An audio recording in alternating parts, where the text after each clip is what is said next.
here.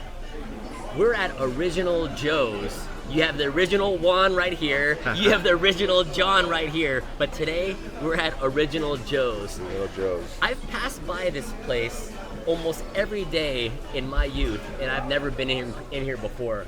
So I come here on JC's recommendation, and I am extremely impressed by the ambiance. It feels like I've been transported back to the 70s, and the decor here is beautiful. The service has been great so far, and the food just came, which looks even better. What do you know about Original Joe's? So Original Joe's is like an old school San Francisco staple. So I think the original Joe's, the OG Joe's, the OG Original Joe's was in North Beach, which is Italy. Which is pretty much Little Italy here in the Bay Area. Yeah. Right? And there's a lot of Italian-American fare, as you'll see from what we've ordered, served here at this restaurant. We are at the Westlake location in Daly City, which is pretty much John and I's backyard. You know what I mean? Like literally, I could have walked here from the house that I grew up in. Nice. Over here at Westlake. So this is a staple. I know John has been here. Or at least hasn't been here, but has passed through several times. I've passed through hundreds and hundreds of times as well. Playing hoops right across the gym, at the gym right across the street. Sure. Shopping at Westlake and driving through this area. So even though everything around this has changed, Westlake has changed. Absolutely. This does not appear to have been changed. Over the past 40 years. Plus. Absolutely. So it is a Daly City staple. Actually, it was. A staple, and it had actually closed down in 2014. I think after a couple of years, they were able to reopen. I remember there was a big hullabaloo about it closing because it's been here for ages, right? They were covering it on Cron 4, right? That. KTVU, all of the old school coverage. They were like, oh no, Original Joe's is closing, Original Joe's is closing. Well, it's 2024 right now, 10 years after, and we are dining right here, right now. So I don't know, man. I'm excited for you to try the food that they have here. You know, for our viewers to know, for future reference, they don't serve the prime rib for lunch. Oh yeah, man. 2:30 or later. So our server recommended about 3 p.m. for when the prime rib is available. So that's what actually prompted us to go here, because we were like, man, we should get some prime rib. We should get some prime rib. They do have some excellent prime rib here, but only 3 p.m. after. And they're known for doing burgers, but we didn't do the burger today. We went for Italian fare. The ravioli comes highly recommended. So house made, I think it's with like house. Meat sauce. Yeah, absolutely. Beautiful. And one thing that they did, which was awesome, is that they split dish our Parmesan. So I think it's a prosciutto, spicy, vodka, Parmesan. And this looks big enough to be its own serving, but this is actually a half serving. Yep, this is my serving, so look at that. Shout out to them for being able to split it. And then we have a giant 24-ounce Porterhouse Steak, medium rare, with the pepperoncinis on the side, over a bed of mushrooms and grilled onions. Absolutely. So we weren't leaving this restaurant without getting our red meat, our beef on, basically. So we'll try the prime rib next time, but we're gonna settle for a Porterhouse medium rare. And then you got I don't want to shake up the camera too much, but you got the bread on the side, which is important to soak up all this great juice from the steak and the vodka sauce and the ravioli meat sauce. Oh, sourdough. Wow, sourdough, yeah. Makes sense. Absolutely. What's in this little cubby, man? Probably butter. Oh no. Okay. No, it's Splenda and sugar. I think the butter is actually mixed in there with the bread. But yeah, man, so we have quite a feast to kind of dig into. And you know what's funny? Even this container looks cool because it matches the lamp. Decor, right? And I was telling JC earlier that we had a lamp like this with this kind of round dome on it in our living room growing up in the 80s, but I'm sure my dad got it in the 70s.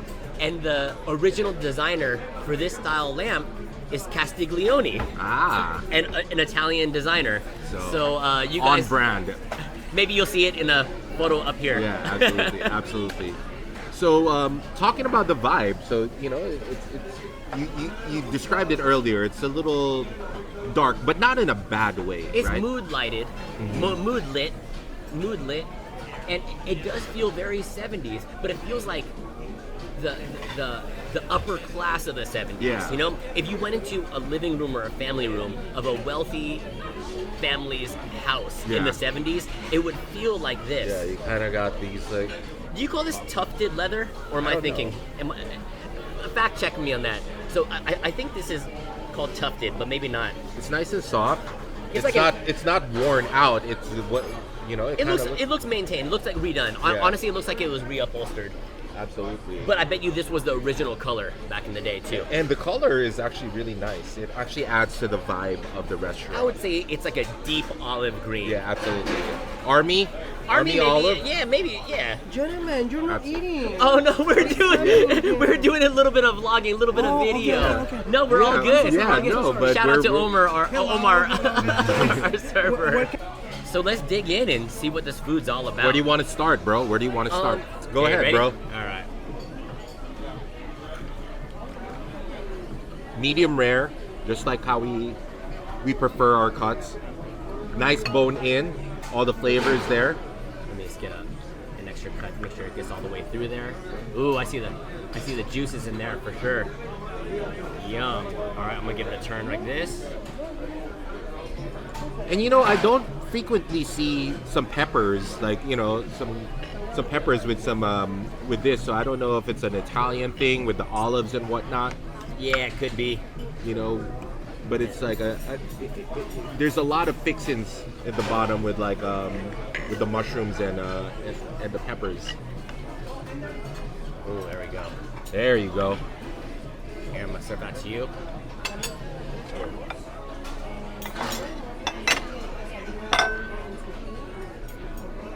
All There right. we go there. It's a good looking steak. Try to get some the mushrooms, the onions. Ooh. All right, let's check out the steak. Delicious. I'm a fan of olives. You like olives? I do like olives. I like olives. Absolutely. I don't know how the peppers will work with this. So I don't know how well schooled you are with beef cuts, but I like bone in. Decent. I'm decent with the beef cuts. Yeah, I like bone in. I feel like I get more beefy flavor. Yeah. I mean, like you think about how great gravies and soups and stuff are made. It's the flavors coming from the bone. See the fat, medium rare. Mmm. Cheers. Insanely tender. Really, really good. You know, one thing I like about a good flame broiled steak is the crust. You need a good sear. Yeah, the outside. You need a good crust on a steak. What is it about the crust that you like? Is it? It's a textural change. Yeah. And So the tenderness that you get from the medium rare cut, but then with the crust outside, it just adds that layer. We've talked about this. and like, you know, I mean, if there's any like marinade or seasoning, it's usually on the crust first. That's what hit your tongue first, you know? Ideally, you want the flavor to be all the way through the meat, but the flavor comes from the crust first when it hits your palate. Nice strong That's a great ribeye. steak. Made the way that we like it, nice and juicy. I mean, the last time you had a steak was Sizzler, right? Yeah, pretty much. Yeah, And so it's a little bit different from this. It's like for night sure. and day, right? I mean, having a delicious 24-ounce steak that we're splitting for lunch feels pretty luxurious. But it's for the content, right? It's for you guys. We're eating the steak for you guys. Get a little bit of mushroom there too. I mean, it's a perfect steak. I mean, it couldn't be better. It's fantastic. When I get my steaks, I do like it loaded with like the mushrooms and the onions. Whatever option, whatever specialty the restaurant has, it just elevates the whole steak experience. It just adds to the textures that you're taking the steak bites with. A shout out to our friend Diane. What's a steak, Diane? I don't know. It's like Oh, a I thought smaller you would cut. know. No, It's like a smaller cut. No, I feel like it's like a sauce. It's like Yeah. it's like a sauce you put on the top, Yeah. right? In my head, and this needs a fact check for sure. I almost think it's like a certain like a peppercorn gravy that goes on top, my maybe. God. We'll put it on the video as we find that But out. you liking stuff on your steak, you know? Absolutely. But speaking about that, they did used to have a menu item called steak alla Bruno here, which is kind of like a departure to steak Diane, pretty much. I think it's an ode to the owner. I think. Oh, because his name is Bruno. Yeah, Bruno. I think they're part of like the. Maybe that's like the first name of the owner or something like that. Yeah. Check it out on YouTube, on Wikipedia. But it's not on the menu anymore. It's not on the menu anymore. So are you saying we don't talk about Bruno? We don't talk about. They don't talk about Bruno here. Maybe that's part of the politics. I don't know. Absolutely. All right. So really well done with the Porterhouse. What else do we have? Well, What do you want to try? You want to try the ravioli, house-made ravioli? fresh. Actually, it's not. It's a nice look. It's a nice touch. Fresh chopped basil up at the top. Ooh, I'm a fan looks of that. delicious. Still steaming hot. It looks nice just from the color, the variety of the color, and the layers with the cheese. I really appreciate how they split everything for you. You know, in my head, I almost feel like by splitting a dish, they give you like a little bit more. It is. Oh man, that is delicious. Al dente. So with ravioli, obviously cooking it al dente really adds to the experience. But I like ravioli compared to most other pastas just because I like having Stuff. like stuff inside it. So like compared to like a macaroni or just noodles in general, having stuff just adds to the level of satisfaction I get from that. So you have the meat sauce, you have the cheese, you have the basil, and then you have the stuff in there. It's really the perfect pasta. And then they put the Parmigiano Reggiano up at the top. I mean, this is something that I think is fantastic, but even it's almost semi-kid friendly. You're good? Ravioli's amazing. Ravioli's great. So doing Italian right is something that you would expect from a place like this. It's tenured, that's what they specialize in. So There's a lot of old timers here too. yeah, absolutely. And with this many, people in their boomers. What age did boomers start? Baby boomers. 1965 and after, I guess. Or- Yeah. So I think there's a lot of boomers here. Absolutely. And if it's good for the old school, then it's good for the new Good school. for us, man. Good for us. Although it might be debatable that we could be considered old school at this point. Yeah. So it's good for the older school. Yeah. It's good for the old school. I think some of the OGs here, they put the original in the original Joe's because Absolutely. they've been here from and day they one. still go here, you know Yeah. what I mean? Really delicious. Let's try some of this prosciutto Parmigiana. So I can't say I've had this particular dish before. So what about it made you want to order it? It's brand new. Oh, so it's brand new on the menu. Omar said this was his favorite. So it looks like for a traditional chicken Parmigiana, right? Parmesan. It's a pounded out chicken thigh or breast, and then it's breaded. And then it looks like there's prosciutto on the top, mozzarella, and then broiled at the top, over on the top, with a nice, generous serving of the spicy vodka sauce, and the fresh basil up at the top. They really like to use their basil. Wow. First thoughts, first impressions. It is so good.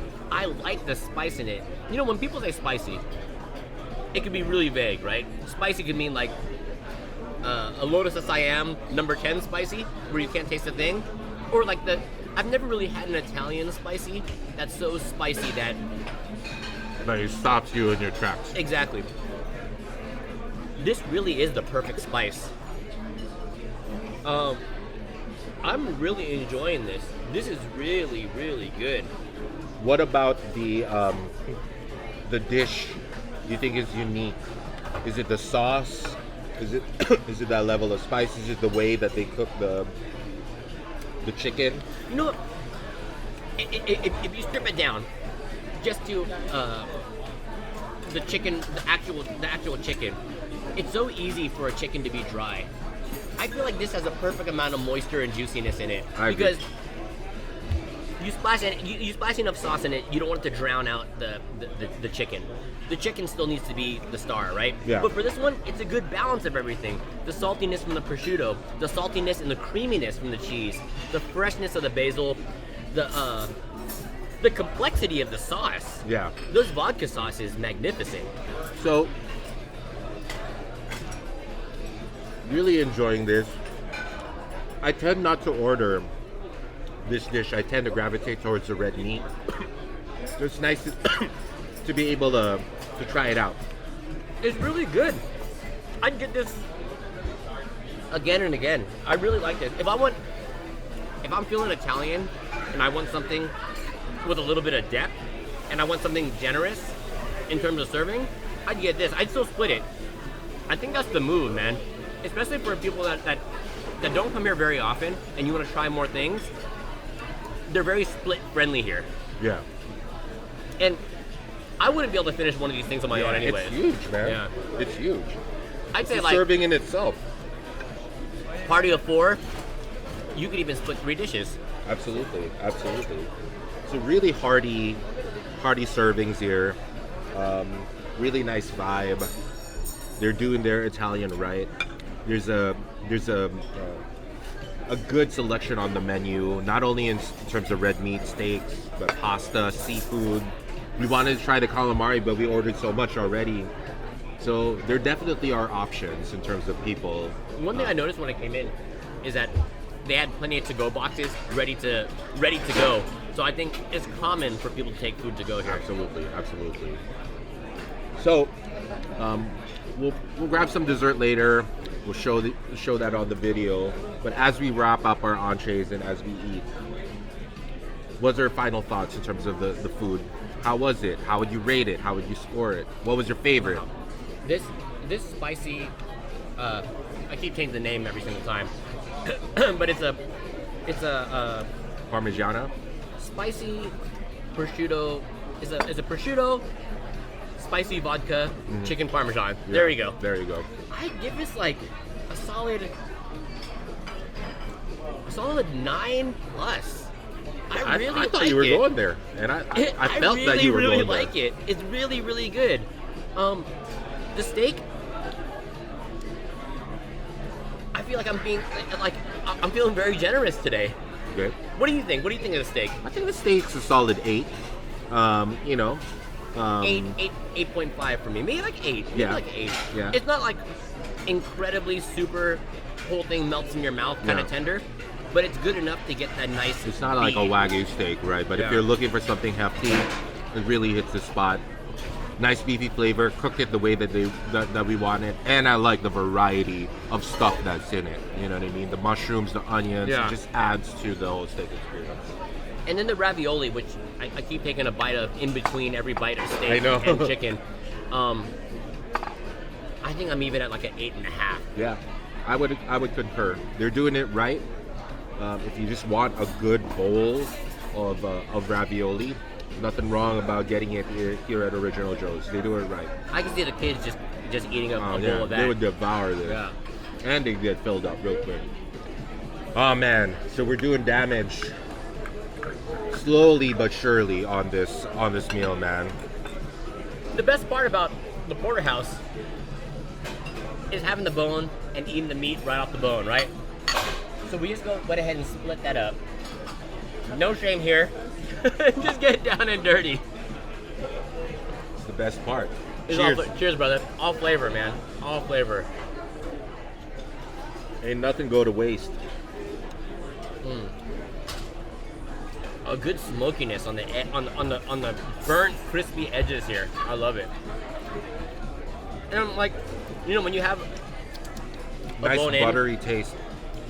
the meat closest to the bone is probably the closest to rare that you're gonna get on a medium rare steak.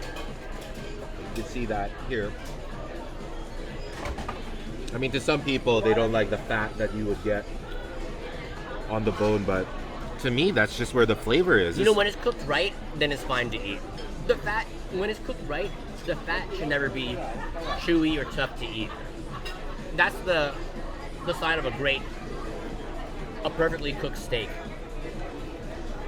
If the fat, you have to chew it a bunch of times and you can't swallow it, you gotta spit it out, the steak's not done right completely. Super buttery, dude. Yeah. This might actually be my favorite part of the whole steak. Really nice, man.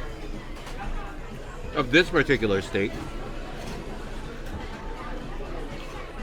And I don't know if there's any good way to finish up a steak outside of just grabbing it with your hands, like a porterhouse like this, you know what I mean? At a fine dining restaurant, even if this is almost fine dining, you're supposed to use your knife and fork, right? but not the dads. Not the dads, man. We do what's going necessary, exactly. We go caveman style. You know what I like about what I noticed just now is that the bottom half of the steak has been soaking in all the juices with the onions and the mushroom, and you get that extra flavor layer underneath. I like that. Sir will be coming shortly. Sounds good. Thank you. Enjoy. All right. Thank you. So, great service here. The manager has been checking in on us, you know, asking how everything is going. So, we're having a really good time. On our dad's date.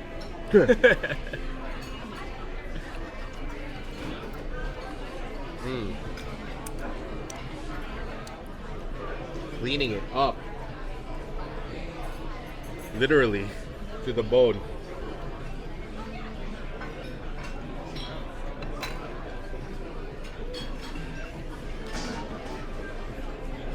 You think any of the neighboring tables are like, those boys are going in.